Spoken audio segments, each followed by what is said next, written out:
Have you ever wondered how sound can heal, inspire, and transform your life? What if the vibrations around you could unlock your true potential and guide you to a deeper sense of harmony? Welcome to Sound Pathways, the groundbreaking journey into the healing power of sound, creativity, and connection with your host, Dr. Karen Olson.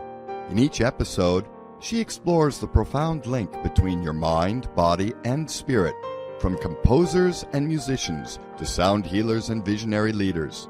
She'll dive into captivating conversations that reveal how sound shapes your reality, heals our wounds, and helps us manifest our dreams. And guess what? You're part of the conversation. So call in and ask questions and experience personalized sound healing live. And let your sound be your guide to the life you've always dreamed of.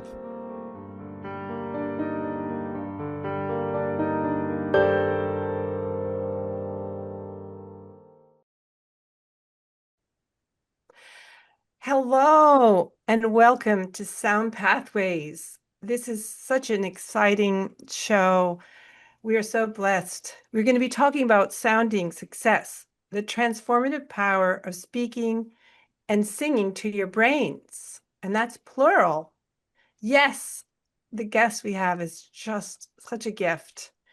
So inspiring. We're welcoming Rick Schnabel. He's Australia's #1 Brain Untrainer, a transformational coach who went from financial ruin to being a multimillionaire. He's helped over 350,000 people break through barriers to emotional freedom, clarity, and prosperity. Together, we're going to explore the vibrational power of thoughts and words and how we can reprogram the mind for success on every level, communicating with the brain in ways that are similar to music. Rick will share how intention, word choices, tone, and silence engage the head, heart, and gut brains, unlocking their neural pathways that support well-being and abundance. Discover how your thoughts and voice can become powerful tools for shifting beliefs, elevating your mood, and aligning with the frequency of success. Get ready for a transformational experience when Rick shares a powerful meditation. He'll guide us.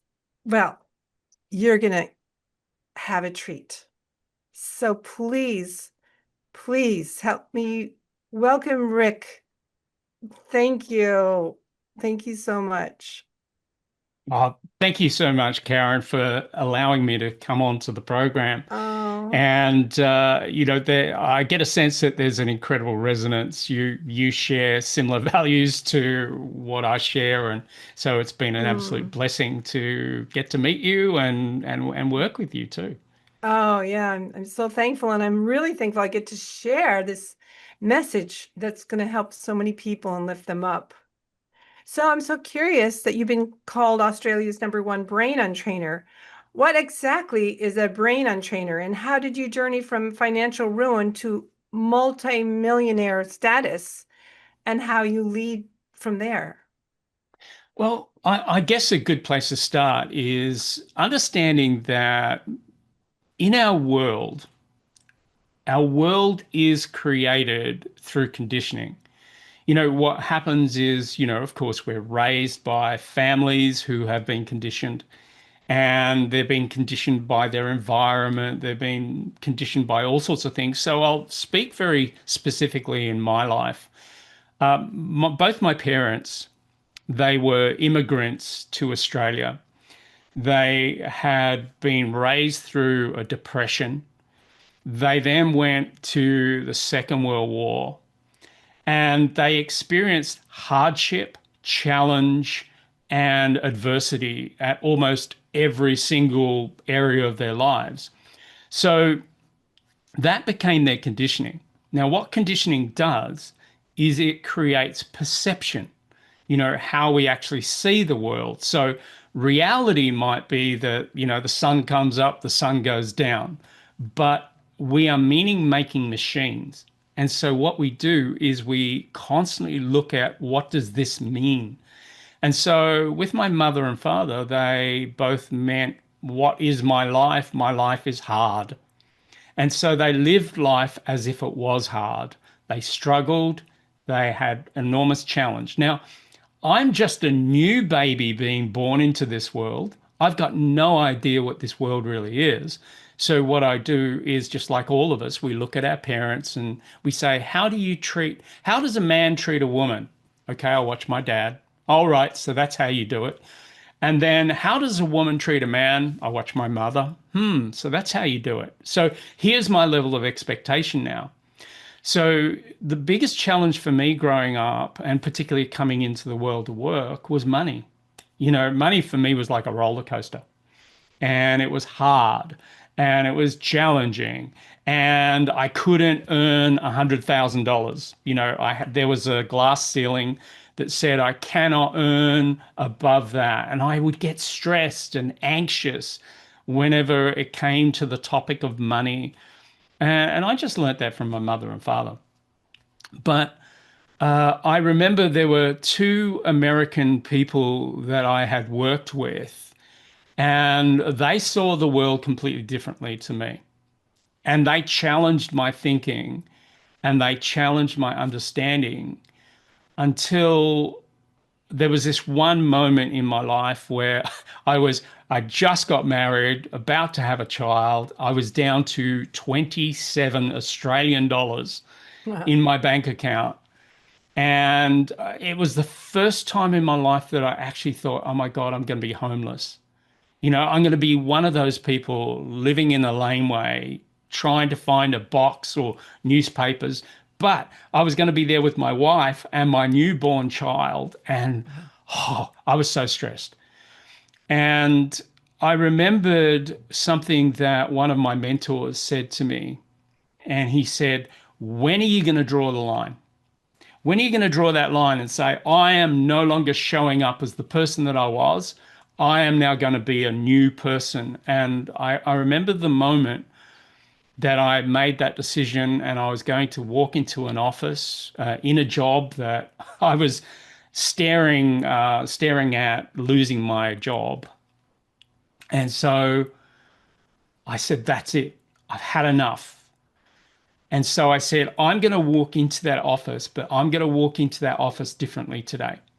I'm going to walk into that office as if I was a multimillionaire. So I'd never been a multimillionaire. I'd never seen $1 million. I had no idea what this looked like. So I had to use my imagination. So I walked into the office and I imagined what it would feel like to be a multimillionaire. I had this crazy idea. I don't know why, but I thought of having $13 million in my bank account. Why 13 million? I don't know. It was the first number that came to my mind. But what was quite profound was the feeling. And I thought about, what would it feel like if you had $13 million in your bank account? It creates all these new thoughts and ideas. And I thought, I wouldn't have to work. I wouldn't have to do anything. In fact, I could do whatever I wanted to do. And I remember I went to the very back wall of my office, which was just floor to ceiling glass. And I just looked at the city of Melbourne and I thought, what would I do if I had $13 million in my bank account? And I had just learnt coaching and neuro-linguistic programming. And I said to myself, I would help people. That's what I would do. I would help people. And I felt so excited. And I started to think, what would my office smell like if I was a multimillionaire? And I could smell leather and beautiful wood and a honey wax on the wood. And I thought, what would it sound like? And I thought, I would hear this beautiful music very quietly. I would have this little sound of a little water feature, trickling water, down rocks or something like that. And I felt incredibly different. But something magical happened in that moment. My phone rang, which, by the way, I was in sales and my phone never used to ring. And so my phone rang and it kind of shocked me. And I picked up the call. And in this one phone call, I made half a year's salary. Wow. like half a year's income, just this one phone call. But the fantastic thing that happened with this new way of feeling and thinking, it happened 3 times. Wow. The phone rang again, like I did this again about a week later. The phone rang again, and I made another half a year's income in that one phone call. And this is Mm. from a phone not ringing. This phone never Wow. used to ring. And then I thought to myself, wow, the first amount and the second amount is so similar that I thought maybe even though this is exciting, there's still a limit on it. And I thought, what would happen? Could I double this? Could I double this? The third phone call that came through was exactly the two amounts combined. Wow. And I thought, this is magical. Like this is magical. And I thought to myself, can can we create this? Are we the manifestors of our lives? Do we create our lives? Just like I'd created poverty, just like I'd created, $27 in my bank account, I equally now started earning my annual income. I started earning that each month. And it just kept getting bigger Mm. and bigger and bigger. And all of a sudden, I went from the worst salesperson that this company had ever had to becoming the best that Wow. they'd ever had in the history of the company. And they even investigated me because they thought there's something wrong here. How does a guy who we were going to kick out of the office and you know completely erode his job, how could he go from that to being the best that we've ever had? And my whole world went magical. And I remember a good friend of mine said, "You've got to write about this. You've got to teach. How did you get there? How did you go from this to this? And you've got to write about it." And so I wrote about it in a book called A Richer Way to Think. And it became a bestseller. And all of a sudden, Mm. people from all over the world were going, "How do you do this? How do you do this? Can you coach me? Can you teach me?" And that's how I became a multimillionaire. It just Wow. completely changed my world. It really did. Wow. But That's the exciting. the untraining the brain, I never really answered that. Oh, The untraining the brain was what I didn't share was in between these moments, I was getting coached and I was changing my beliefs. I was changing my patterns. I was changing my expectations. I was even changing my state. And that's a really, really key piece. The thing is that we don't do what we don't do from thinking. All our thinking comes from feeling. And it's a mm. resonance, it's a vibration. I mean, Karen, you certainly know it. Yeah. Music. Yeah. You know what it feels like when you create a melancholy piece. You know what it feels like when you create an uplifting piece. It's a different vibration. It's you're doing the same thing in your body, and music can be a great symphony for that. Wow. I love what you're sharing so much also because one of the themes I focus on here is creativity in such a way that you create those dreams and the action steps and but the way that you explained it, it was exactly how I see it, that it's so specific in how you feel it and you live it. And then those thoughts create that in your lives. And it's so powerful, so powerful. We also talk a lot about vibrations and sound here on Sound Pathways. So, how could you share about how thoughts and words, our inner language, connect with the idea of vibrational healing? Well, it's a little bit like this. I'll give you a real recent example. There's a lady that I was coaching the other day, and she's a coach. And the biggest challenge that a lot of coaches have is how do I get clients? How do I've got all these great skills, but how do I get clients? And so I coach a lot of coaches and helping them to do that. And I said to her, she'd gone through this big transition. I said to her, I said, things are going really well right now for you, aren't they? And she said, magically.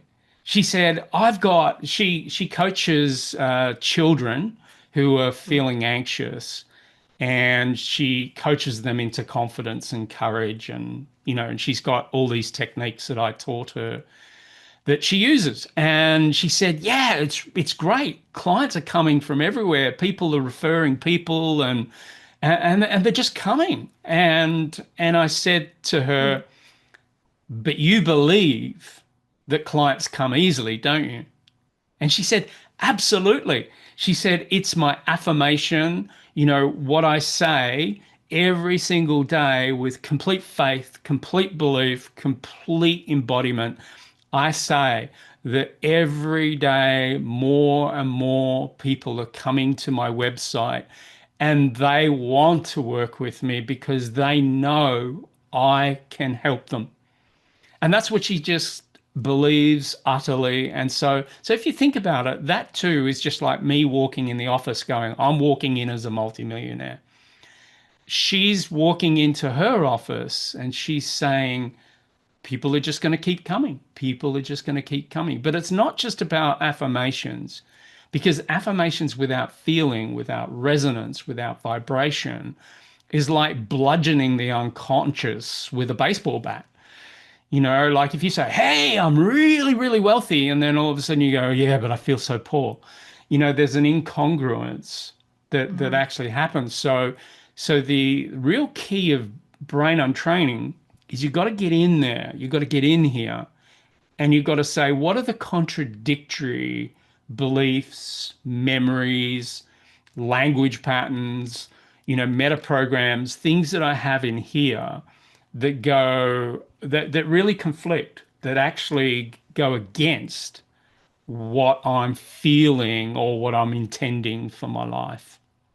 So there's got to be a congruence. You've got to get that congruence. It's a little bit like, musically, if you were sitting there playing music and you're thinking rock and roll and you're trying to play a classical piece, there's a discord, and you won't play it as well because you've got this discord going on. So it's having complete utter congruence, within those three brains, the head, the heart, and the gut brain. Ah, that's powerful. It's these blocks that sometimes are so hidden and how to Yeah. discover them. And so language, you describe it as a sonic architecture. So can you describe how the sonic scaffolding for change works and what it means, how hypnotic language patterns like the Milton and meta models work, like music, to rewire the brain?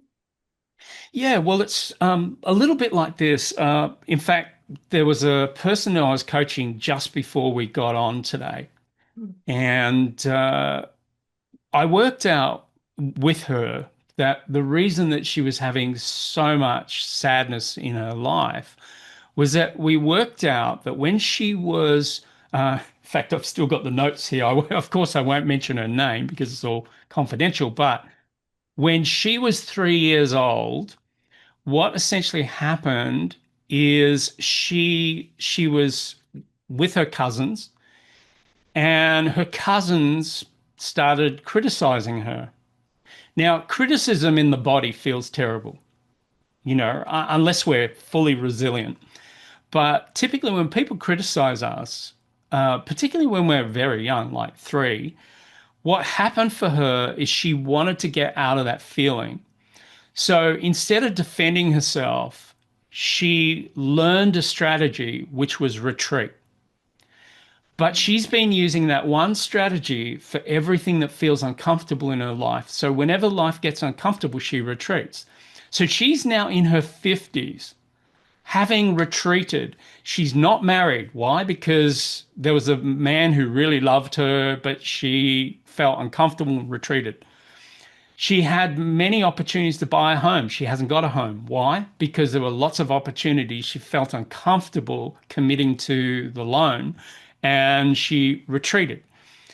She looks at jobs. She has a lot of eclectic jobs, not one powerful career. Why? Because every time she gets to a point where she has to commit to a job, she retreats.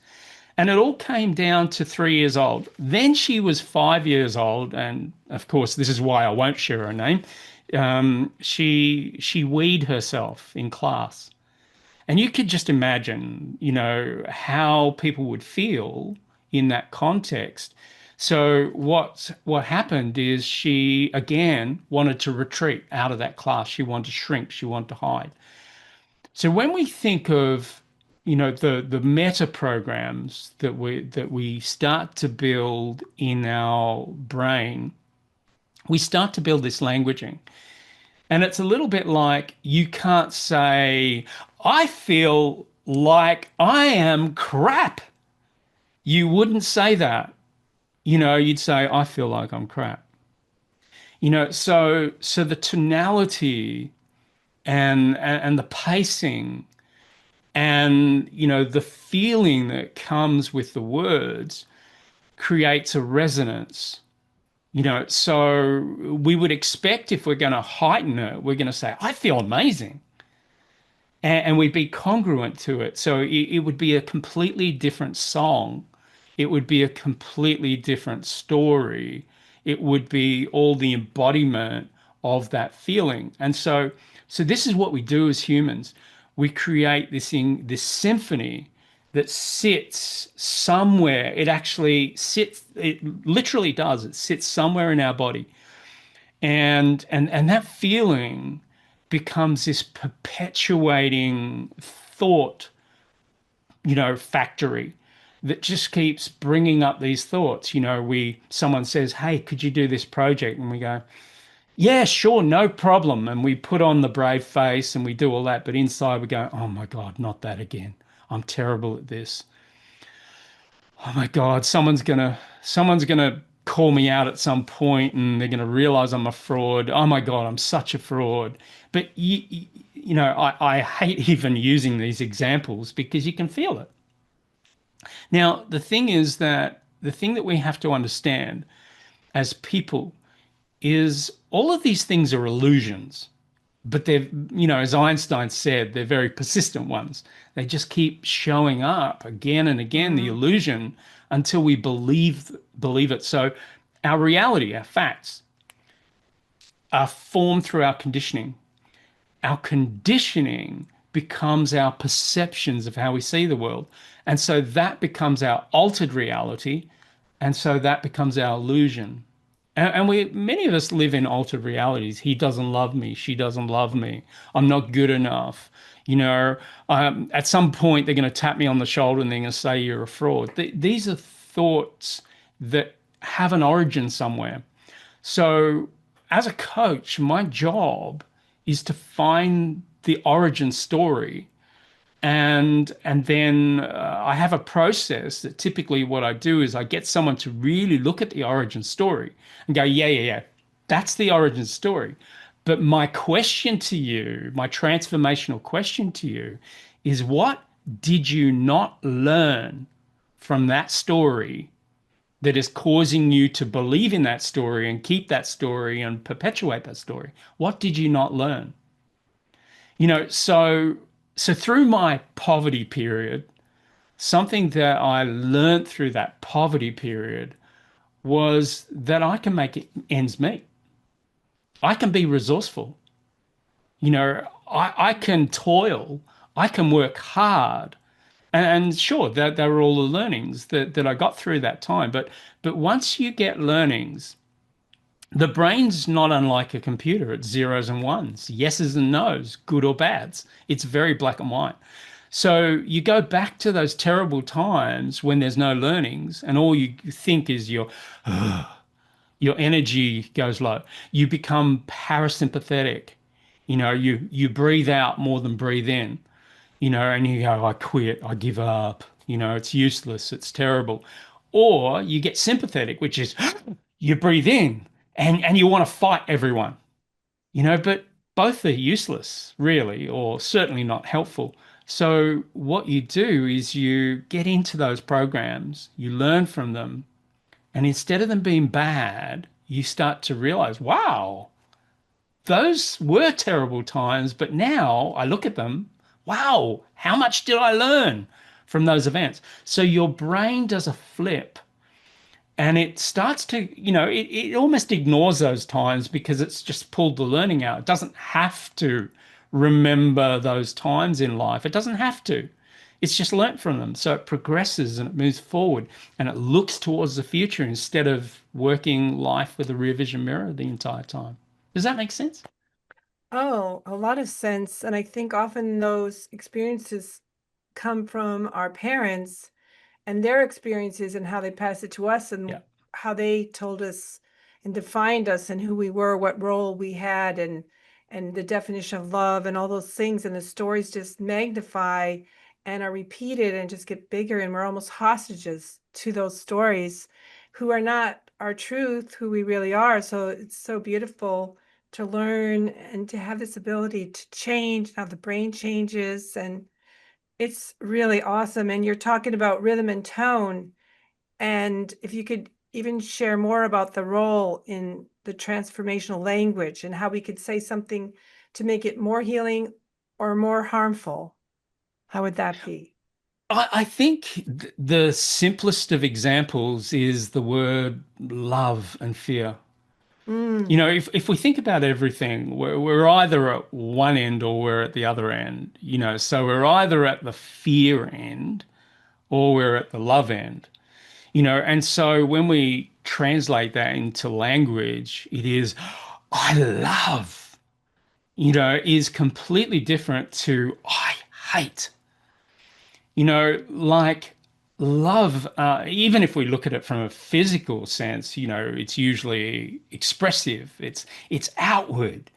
Whereas when we get into the fear state, it's retractive. It draws in the body. It turns people almost fetal. Whereas when we are in our space where we're this, we're opening up and we're opening up to a whole new level. So, I often will be thinking very specifically about my languaging as I'm coaching mm, someone. So it'll sound like this. Someone might say, I suck at my job, Rick. I'm stuck. I'm stuck. I'm stuck. And I know it's got everything to do with this and it feels so bad. And it's that sort of tone. So my tone is I'll say, I'll drop my physiology and I'll go, I get it. I'll get it. I felt like that once too. You know, most of us have felt like that at some particular point, you know, and then you can rise your tone just a little, but there is opportunity in everything, and it's almost like you're taking, it's a bit of mystery. There's like, whoo, I feel something shifting. I feel something forming. And then you could go, but what if there's one thing that you could learn from this terrible thing, and you can go down again, this terrible thing. What if there's one thing? One thing that you can learn to come up to a whole new level and see the world in magical or new ways. What would your life look like now? So I mean, that's very quick and it's mhm, very progressive. But in a coaching session, what you're doing is you're using sound, you're using tone. Sometimes you're using pause, to allow good things to go in. It's those mm. moments of music. I remember many years ago I was in advertising and I was given this brief. There was an organization that helped the elderly, and they were going to lose their funding. And the brief to me was, could you create a video, like a documentary Mhm. that the board members, and the investors could watch that would cause every single person in that room to cry and sign a check so we get our funding. And I said, oh my God, I'd love to do this. I would love to do this. And so what I did is I created a story. I started this documentary off with a story, and it was just a sunrise. And it was this little child running along a beach in slow motion. And then you saw his sister behind him. And then you saw mother and father walking, and behind them there was grandfather and grandmother walking. Mm. So it was the generations. And what I was trying to convey in this is that there's this beautiful continuum that happens in humanity. It's Mm. that joy when a child is born, and Yes. and the grandparents feel different about the child than the parents do, but there's this beautiful synchronicity that happens. And I wanted to talk about how important aging is. Mm. Because of course we were trying to create funds to look after these aging people. And Ah.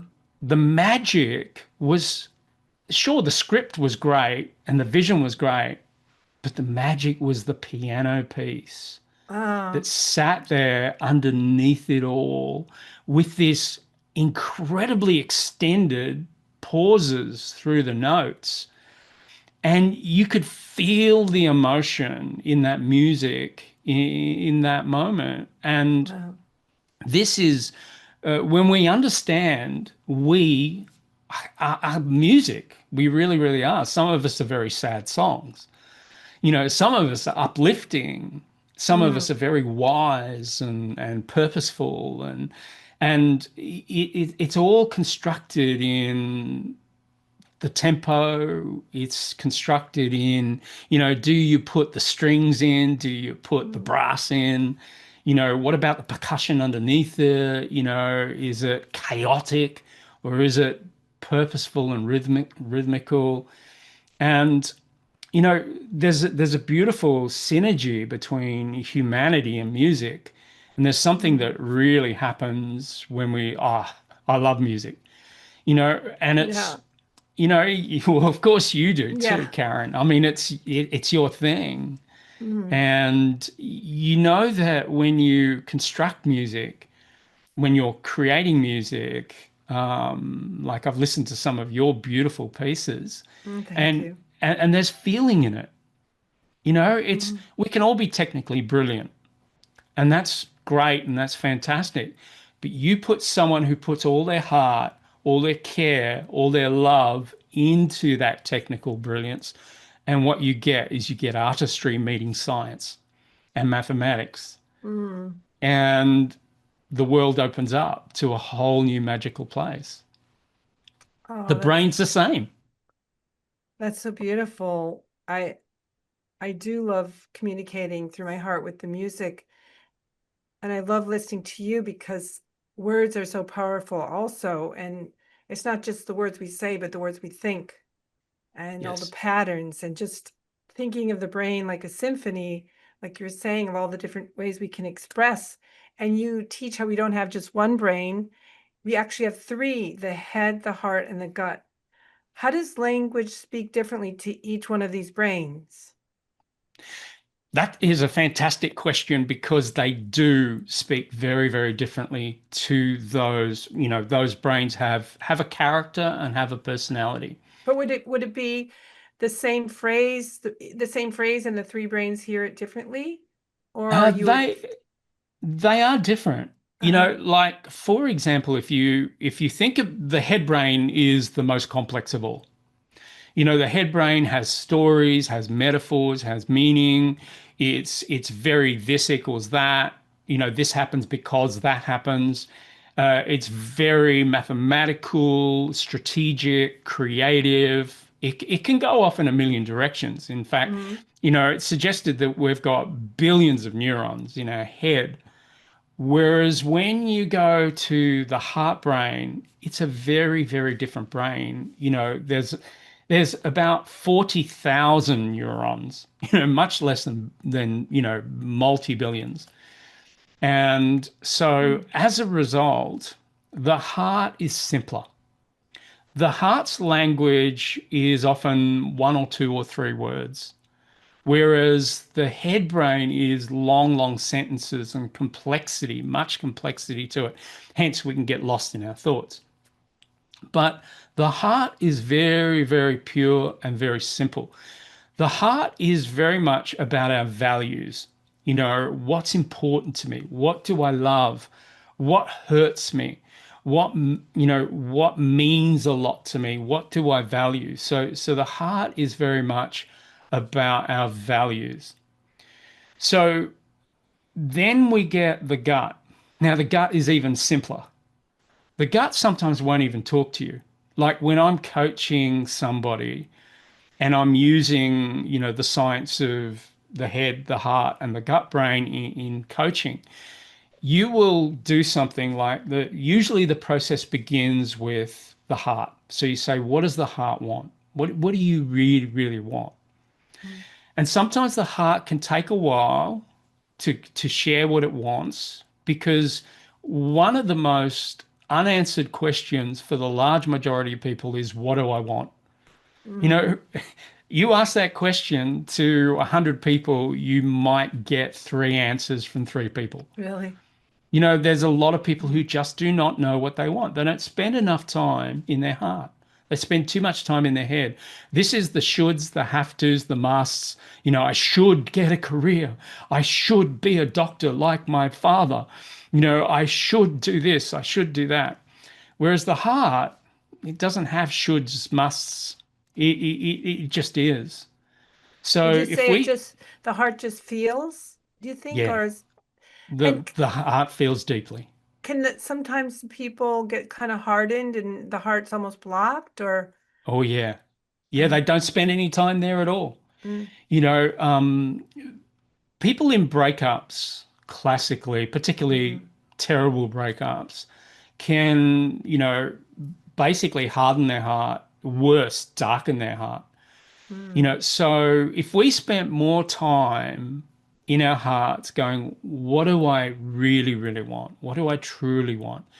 We'll find that people live lives that have more joy in them than expectation and meeting hierarchy and what mhm, people think we should do. Whereas the gut is very different. The gut is about courage. The gut is also about sustainability. Like if you think about it, the gut wants to make sure that the decisions that you're making with your head and the values that you're following with your heart ensure that your gut gets to eat. Because if you don't eat, you die. So, mhm, so the guts, like each of these organs, they've discovered, like they only discovered that we had a heart brain in 1995. That wasn't all mm, that long ago. yeah, So when people say trust the science, well, sometimes we've got to trust for the science to catch up with what is really going on. And the thing that's so important is sometimes what we hear is we hear conflicts between, and this is mhm, why some people can't achieve certain things that they're wanting because their heart might say, I really want to be a musician. mhm, And the head is filled with mum and dad and uncle and aunt and people who said, you can't be a musician, there's no money in it. Well, talk to you right, too. You know, talk right, to the Beatles, and so what happens is the heart then shuts down. It says, okay, so I can't be a musician because I have to get a real job. mhm, And so now you've got this inner conflict going. So something's got to turn on and something's got to turn off, or they're going to fight. So whatever is stronger mm, wins.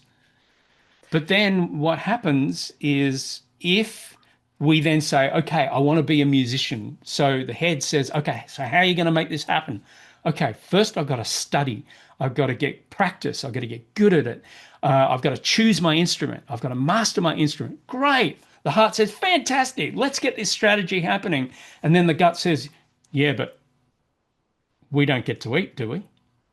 You know, and then what happens if the gut says no, you're not moving forward. The gut is ah, very, very strong. If you can't convince your gut that it's going to be safe and it's going to get fed, then you will not move forward, regardless of how much strategy, regardless of how much heart you have. So, just a little thing, and I think this would be really helpful for people listening. The big question is, where are your decisions coming from? Are your decisions coming from your gut? In other words, if it gets finally to the gut, you know you're going to move forward. So a good thing to do is put your hand on your shoulder and then put your other hand on your gut. Mm-hmm. And then as you're thinking about a decision, whichever hand is moving up and down, that tells you where your thinking is coming from. So for example, if that's going up and down, it means you're breathing high. And if you're breathing high, you're probably working from stress. Mm. But if your bottom hand on your gut, when you're about to make the decision, is going up and down, it means you're breathing low and you're breathing calm. So it's a calm, considered decision. So I coach a lot of traders, stock traders, Oh. and I say to them, you know, when you're trading, do this before you place that trade, and make sure Great. it's not this hand going up when you're going to place that trade, because chances are you're going to break your rules. You're working from stress or you're working from scarcity. So go with that one. That is so beautiful. How, in this model, how would you describe emotional eating? Like people that struggle with their weight, and when they're really stressed out, they turn to those comfort foods that maybe they had as a child, or the carbs or whatever. How would that work in this model? Well, I mean, the way that you phrase that, you totally get it, Karen. You know, it is. It is very much, you know, comfort eating a lot of the time.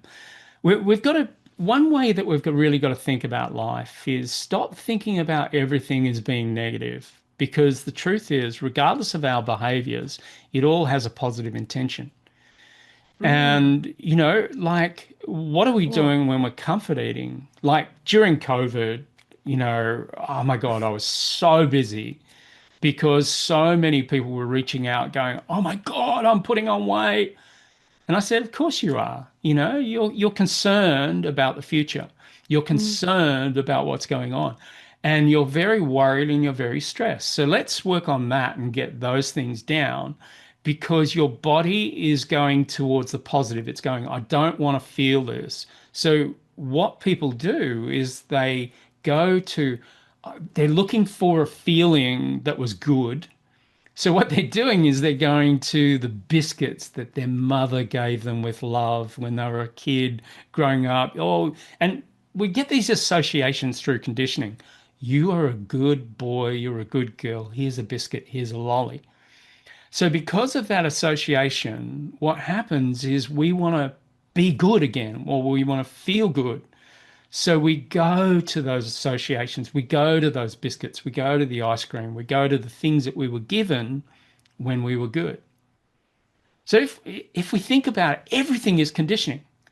So hence, that's why I've basically forged an industry in brain untraining, because to get to a level of success, if we're not there, it's because of our conditioning.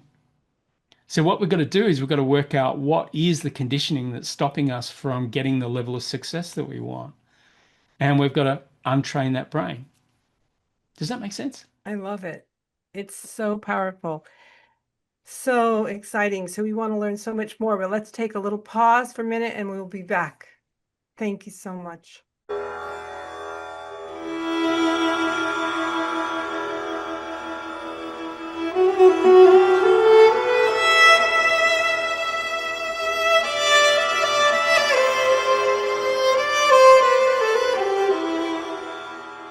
Are you ready to elevate your energy and awaken your dreams to their fullest potential? This isn't just music. It's transformative, intuitive healing. Sacred frequencies channeled to shift your energy, dissolve blockages, and align you with your highest potential. It's your path to vibrant health, limitless dreams, and a life of purpose. Each note is harmonized to your unique frequency, unlocking profound healing, inner harmony, and a deep, rejuvenating renewal. Discover the powerful tools of sound healing you carry with you. Visit KarenOlson.com/events to sign up for the free webinar titled Release Stress and Find Inner Peace Through Sound, and explore personalized one-on-one sessions at KarenOlson.com/services. The moment for peace is now. Don't wait. Embrace the healing you deserve.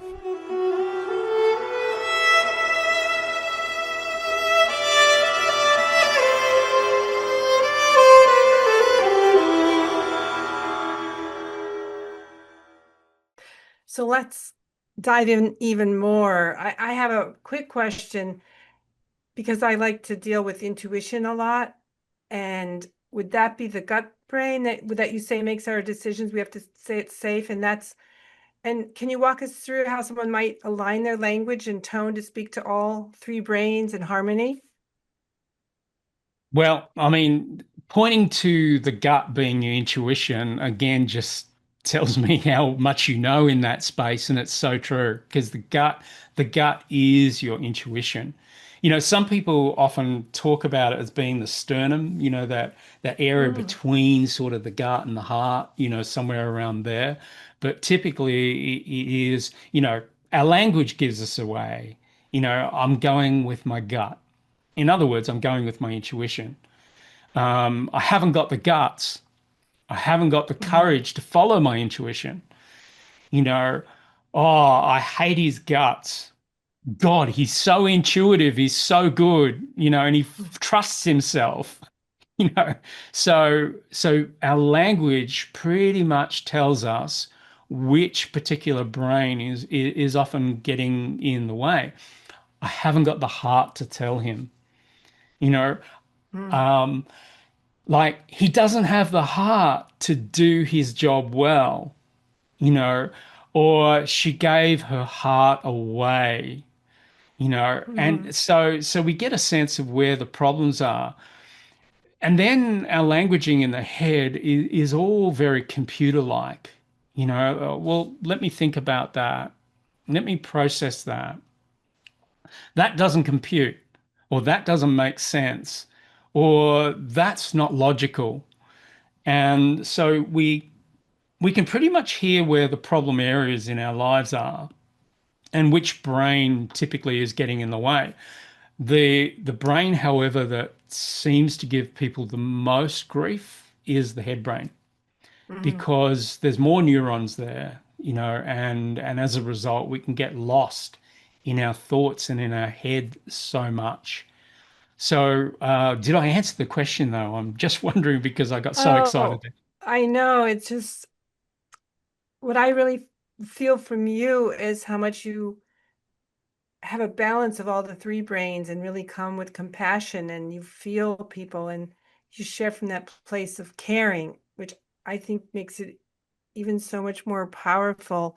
And would you feel that when you were saying to live in our heart more so we can really feel what we do want, and that would connect to our soul and what we feel our purpose is?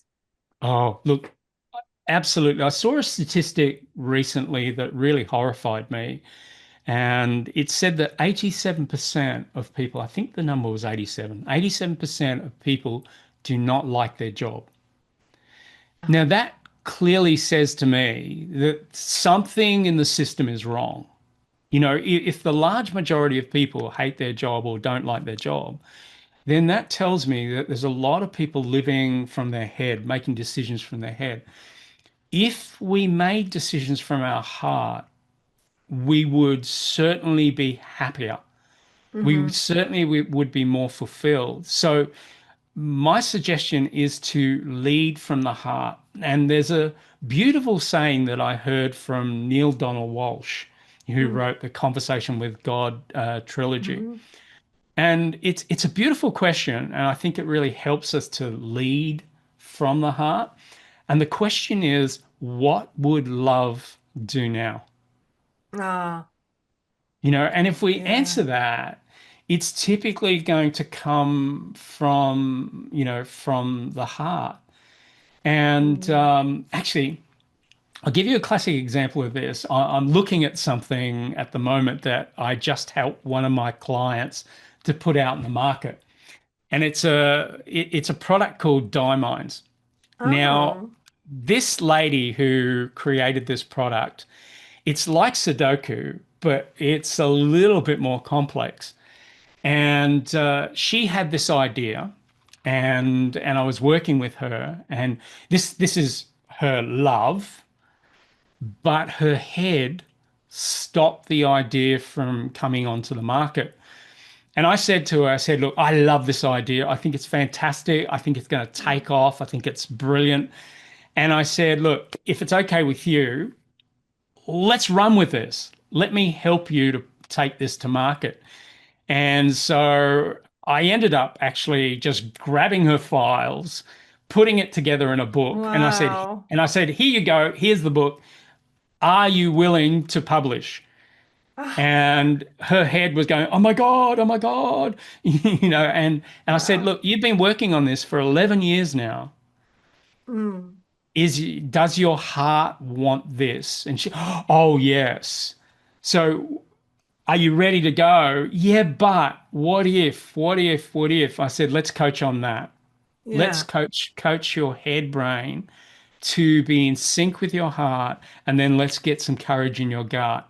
Now, after that session, she said, go, press the button, publish, publish. Uh, And so it's now published Here and it it's now is. doing incredibly well on Amazon. And, Wow.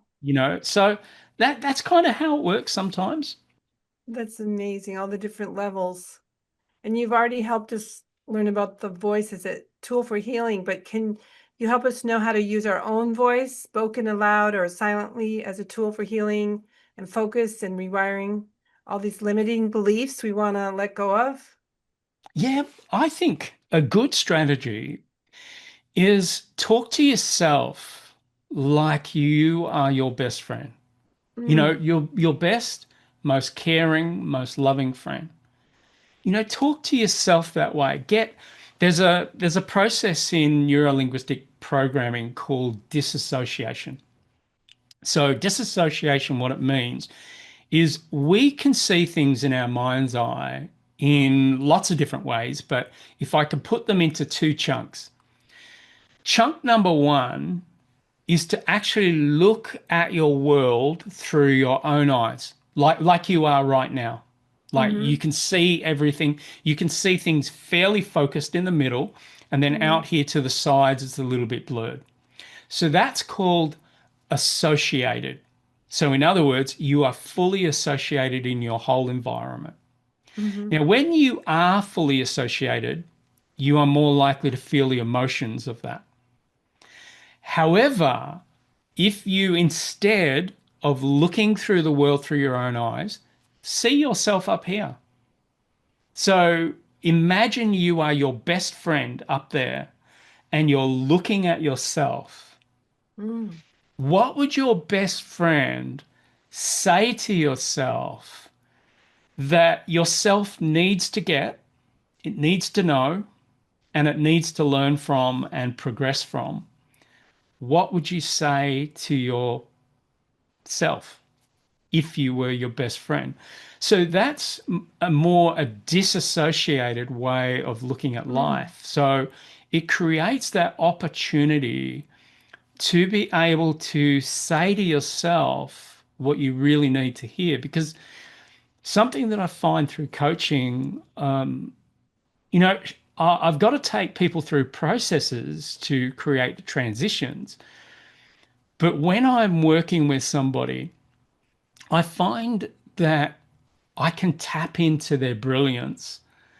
And quite often, I get my clients telling themselves things that they really need to know. And then I mm, say, there you go. There is your brilliance. There is your wisdom. It's always been there. The lady that I was coaching just before our session today, she went from being, running or the runaway bride, she went from mm, wanting to run away from everything. By the time we got to the end of the session, She felt confidence coming in. She actually tapped into where confidence was in her body and she let it come into her body. And I took her through lots of problems in her life, and I took that person into those situations, and I said, "What would you do now? What would you do now?" Essentially, what I'm kind of saying is, what would love do now? And so she's going into those events and she's going, like 3-year-old people, teasing her. I said, "Tell me, what do you see now?" And she said, "I see myself defiant with my hands on my hips, going, 'You guys don't know me. How could you be an expert? How could you judge me? Your judgments mean nothing to me, but of course they mean everything to you. They do not affect me.'" And Wow. she walked away and did what she needed to do. So, it's kind of creating, there's lots of tools in transformation, but in essence, there's something that I often say to coaches that I teach, and that is, if you can't see it, you can't have it. So it's really, really important that what we do is we start to build pictures in our brains, things that we can see that resonate with us, have an associated emotion, so that we completely feel congruent to those pictures. Like, I can do this. This looks good. My heart loves it. My gut, it's ready to go, and my brain knows exactly what to do. And so if we can get a person to do that, we've got success. So when people use the disempowering phrases like "I can," "I'm always struggling with it," Yeah. how can they replace those with empowering ones? What kind of shifts could they see? And exactly, could you help us know how to do that? Yeah, absolutely. It's a little bit like, firstly, to understand the I can't. The I can't happens for most of us at a very, very young age. It's called a negative inhibitive habit pattern. And basically, we as very little kids, we can do anything. I mean, parents try to protect children from themselves. I can walk off the edge of the cliff. I am Superman, Superwoman. So little kids almost feel like they can do anything. Thank God they don't walk off cliffs, because there's this inherent amygdala that creates that fight or flight and freeze patterns, whenever we see threat of death. But the thing is that what happens is we overinflame these things, and then we go from "I can, I can, I can, no, no, no," our parents say, to "Oh, I can't, I can't, I can't." And so those "I can't" patterns become inherent, become part of our program. Our parents are doing the right thing. They're not bad people. They're trying to protect us as children. But the thing is that what happens is they don't realize that that's not inspirational. It's not encouraging. It doesn't encourage risk. And we've got to create risk if we want to succeed, because we've got to risk ourselves. We've got to risk being stupid. We've got to risk falling down. We've got to risk failing. We've got to risk our money. We've got to risk a whole bunch of things. Mm-hmm. And humans are not encouraged to risk, really. So the thing that we've got to do is we've got to build that risk. So what we can do quite simply, and I'll give you my own personal experience. I wrote a book called Raw Courage, and I wanted to create a definitive book on how do you get courageous. So I thought, how am I going to start this book? So I started the book from a story when I was 7 years old, when I was given a bicycle. And it was exciting, so exciting. I had a bicycle. But my father said, "You can't ride on the road." So I was condemned to riding on the footpath around and around and around and around the block, and the neighbors would say, "There he goes again. There he goes again. There he goes again." And I was driving myself nuts. And I was thinking to myself, I'm scared of everything. I'm scared of bullies. I'm scared of being hit. I'm scared of being hurt. I'm scared of making a mistake. I'm scared of looking stupid. I'm scared of being me. And I'm even scared of riding on the road. And I remember in this moment, I thought to myself, I've had enough of this. I've had enough of being scared. And I knew that I was going to get in trouble and I knew I was doing the wrong thing, but I just took in this big, deep breath. I was sympathetic, you know, I'm going to do something. And I jumped the gutter and I was on the road. Mhm. From that point on in my life, I was free. Yes, I got into trouble, but I took it. I took the punishment, but I was free from that time. Mm. My bike became my freedom. I would ride as far as I could in a day and ride all the way back. And I would keep stretching my discomfort zone. So the thing was that further into my life, I also realized I was still carrying with me a lot of fears. So what I wanted to do was I wanted to practice courage.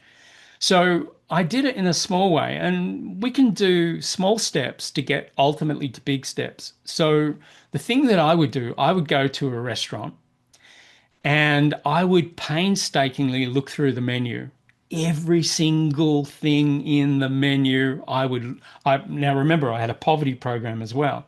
So I would look at every single thing, plus I would look at the price.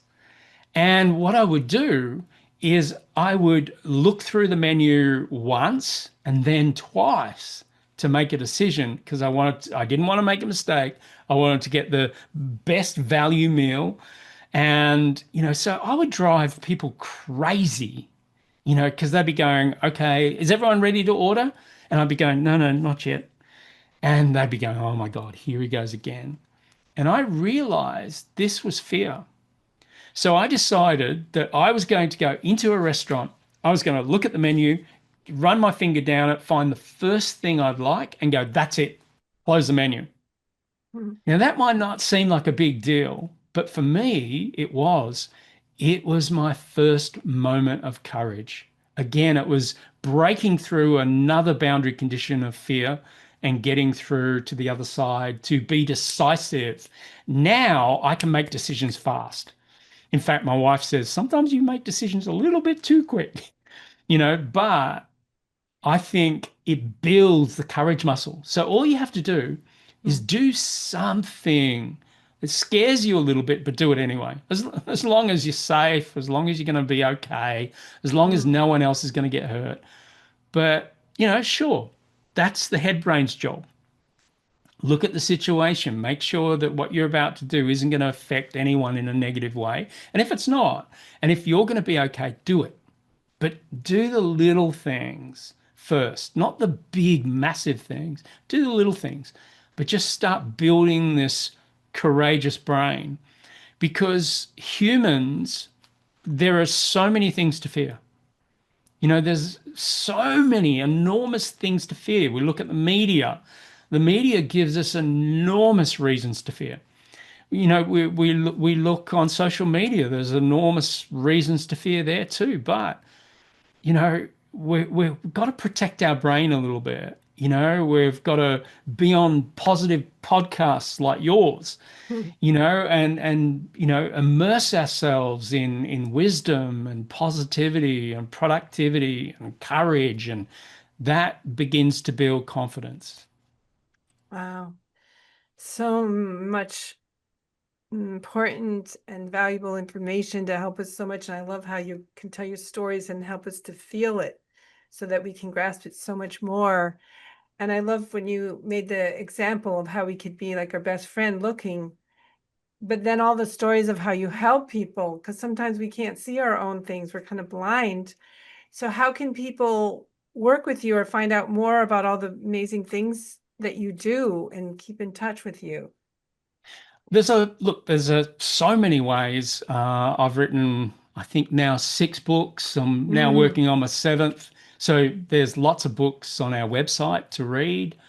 There's also, if people are interested in some coaching, I don't just have coaching products that people can buy and off we go. I like to talk to people before we even go there, talk about what are their challenges, what are their goals, and get a sense of them. And they can get a sense of me too. So, because it's a partnership, so I offer, free sessions to have a chat. I've Wow. got free NLP training tools. There's so much on our Life Beyond Wow. Limits And website. what's your website? How can they find it? It's lifebeyondlimits.com.au. It's a Australian site, of course. But there's just so much on that Oh, particular website. exciting. Can they find you on social media also, or? Yeah, I'm on, what am I? LinkedIn, Facebook, Twitter, Instagram, And what's your handle? What is your handle? Rick Schnabel, just Rick, Perfect. R-I-K, Schnabel, S-C-H-N-A-B-E-L. Wow. So many blessings. And we're all in for a beautiful treat, the gift you're giving all of us. So please be comfortable and get in a safe place where you can relax and be transported and transformed. And I thank you with all my heart.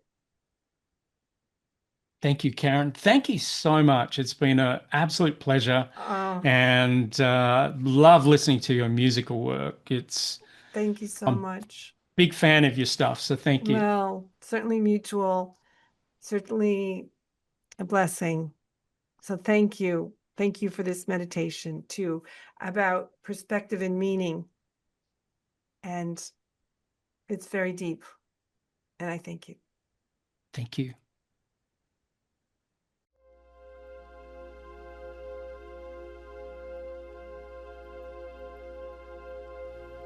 Before we begin, please take a moment to honor the music of Karen Olsen. It's titled Heaven's Gate. Let her strings carry you. Let her tones dissolve the ordinary. Her music is not just sound, it's a calling. A calling to you.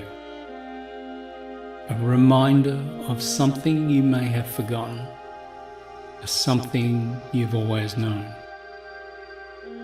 And as the music weaves its way into the spaces between your thoughts, let it guide you gently, gently, gently, toward the gate of something sacred, toward the gate of your own heaven.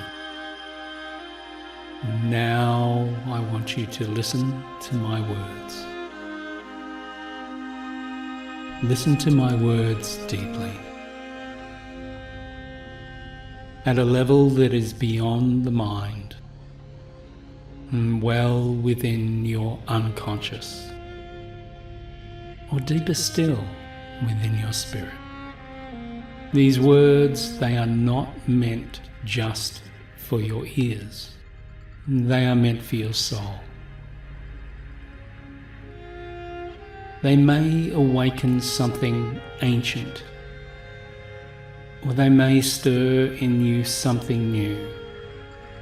Either way, they are yours.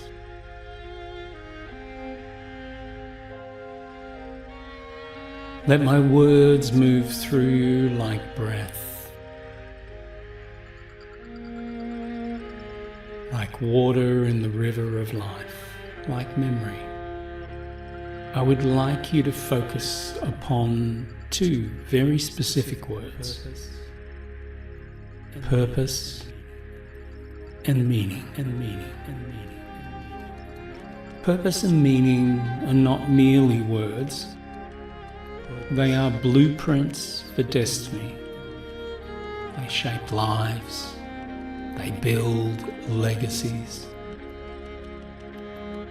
They carve the path of who you are and who you are becoming. Purpose with purpose and meaning in mind. And so I ask you now a question, a quiet, life-altering question. When your day comes to pass through the heaven's gate, what will you say? What will you say to your Maker about the life that you made?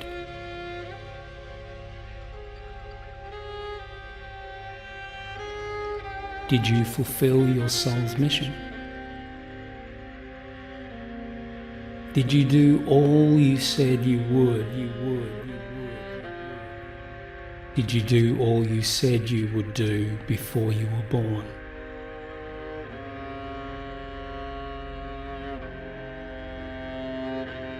Will you? Will you do all you said you would do in this life? And if not now, then when? I ask not to judge, but to awaken. For this is a conversation not between you and me, but between you and your deepest self, the one who remembers, the one who always knew.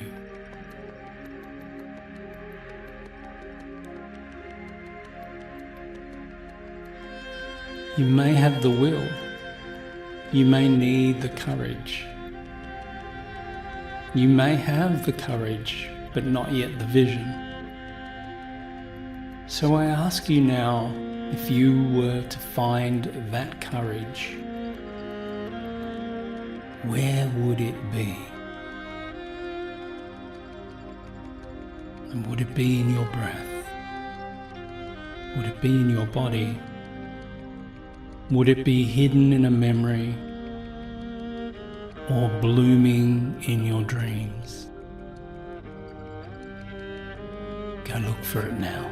Not with your eyes, but with your awareness. Turn inward. That's right.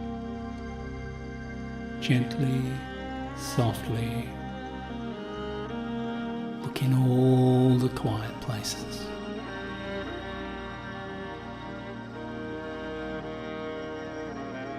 And if you do have the courage, but not the vision, the clear image of your life fully lived, then I invite you to search again, this time deeper, deeper, deeper down.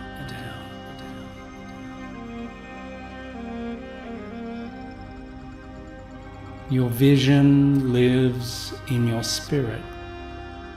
It is a spark, a flame, a calling. Go look for it now. Let it show you something, perhaps not with sight, but with knowing. Let it show you that something.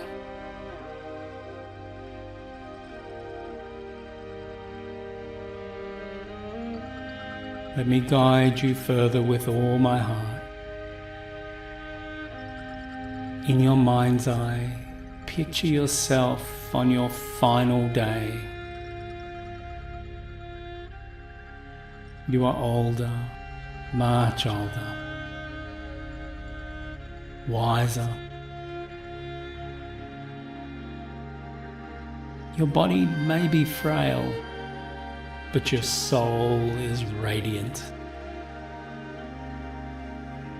And there you stand before the gate, heaven's gate. But this is not about death. This is about completion. This is about meaning.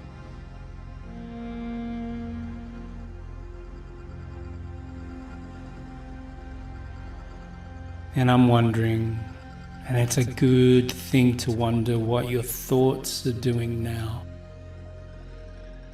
As you stand before the gate, you're asked only one question. Did you become all that you were meant to become? Did you become all that you were meant to become? What do you feel? Let it rise. No judgment, only truth.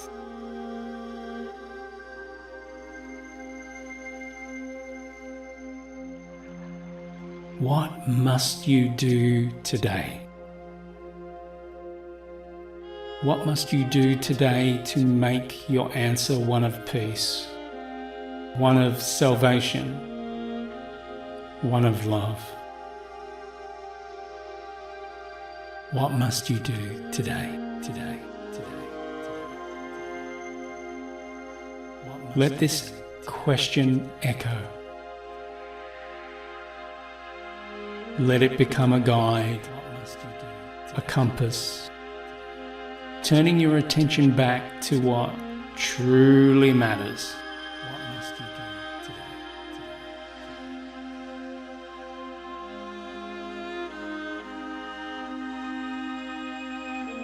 today? Now, with each breath, imagine a light forming in your chest. It is the light of your soul's mission. It's the color of your truest path. Each breath makes it stronger. Each breath brings it closer. Breathe in and feel courage enter you. Breathe out and let all doubt fall away. Breathe in and feel clarity enter you. Breathe out and let confusion melt.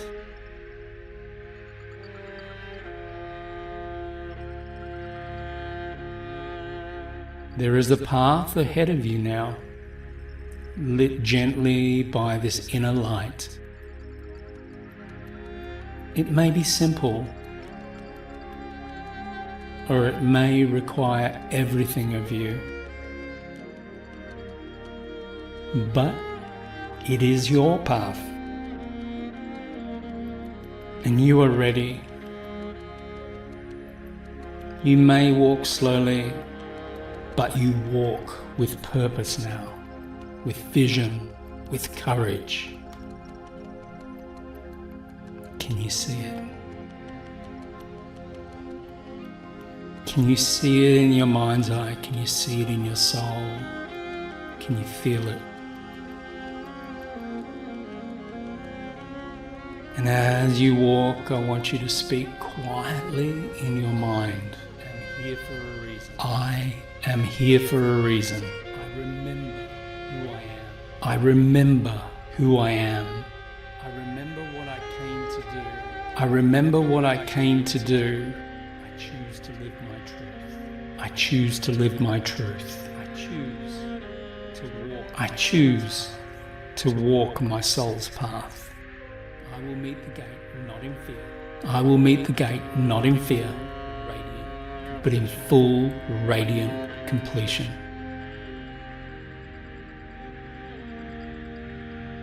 Let those words soak in. Let them settle into your spirit.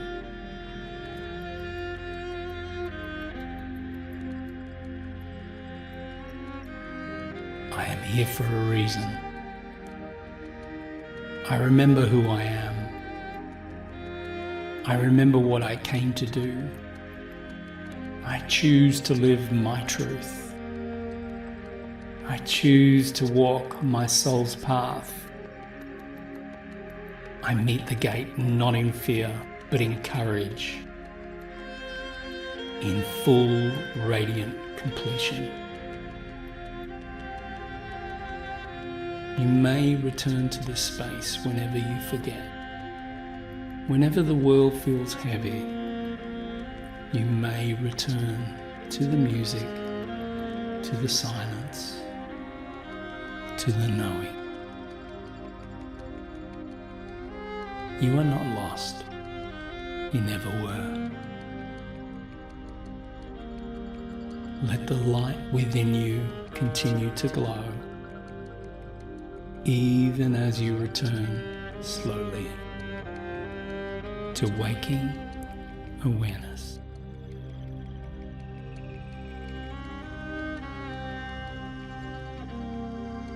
Your spirit remains open, your vision is alive, and your courage, it has awakened.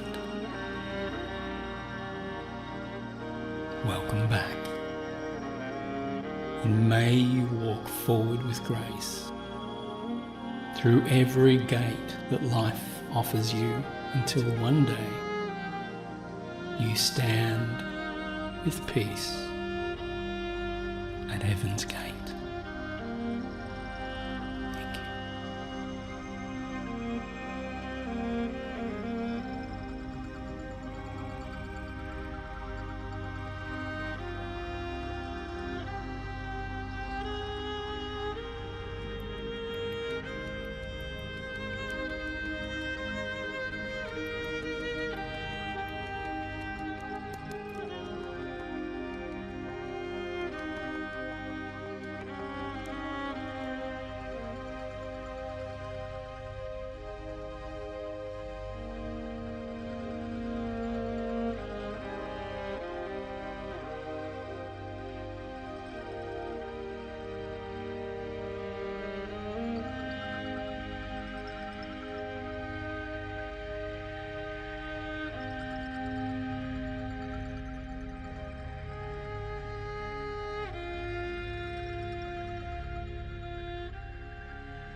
Ah, I am searching for words after we speak about the words, and want to humbly and courageously share the depth of how much that touches me as such a gift and such a dream for me.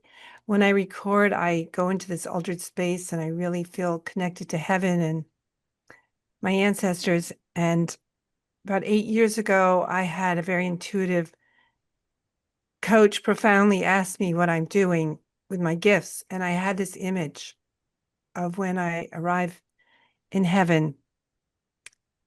And it does motivate me, but sometimes I don't feel like I'm able to go there as powerfully with the speed I wish I had. So this is so full circle because part of it is how much I want to help others living their dreams. And this is very deep for me, and that it's shared with people. And I know they call you the number one unbrain teacher, and I want to give you a new title of being the miracle maker. I thank you for creating this miracle for me and everyone that is touched by it, and for all of your clients who are fortunate to have their lives touched by you. And I ask many blessings for you. And thank you is a little word, but it's with all of my hearts in harmony. And Wow, all that Karen, I have, thank you. They're beautiful words. Thank you. Thank you It's so much. something I think that I've certainly learned is I've traveled my entire life, seeking purpose. And something that I started to discover is that we often think that our purpose is our purpose. And something I've come to realize is that your purpose is actually not your purpose. It's often other people's purpose. You're there for other people. That's your purpose. I remember I was coaching a couple who were having challenges in their relationships and, particularly in their marital relationship. And it didn't come from me. It came from somewhere else, I'm sure.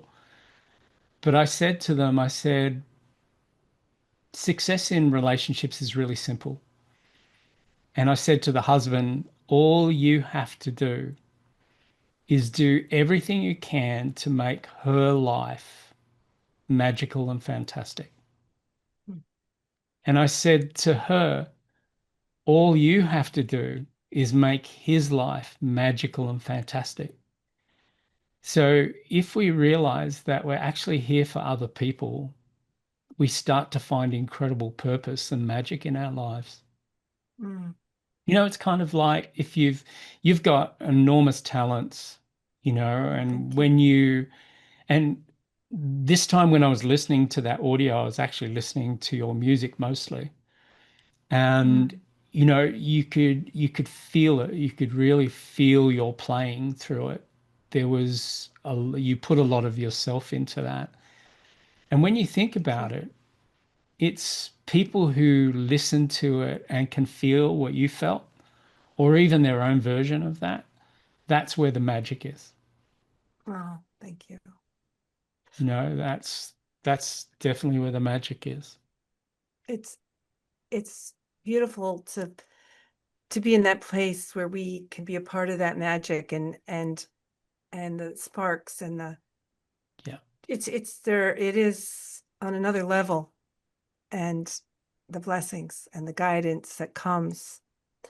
So I just am feeling so blessed and know this is going to open up so many things in my life and for many. And I really hope to continue the conversation. And thank you. Thank you. Thank you. And blessings and love to you and to everyone. Thank you. Namaste.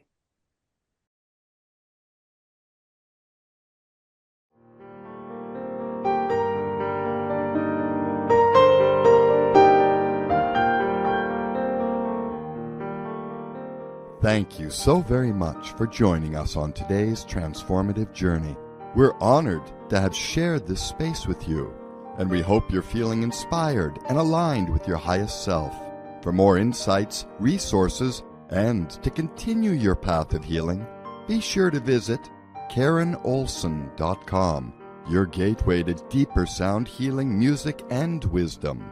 Remember, Sound Pathways is here every other Wednesday at 9 p.m. Eastern, 6 p.m. Pacific on BBS Radio TV, Station 1.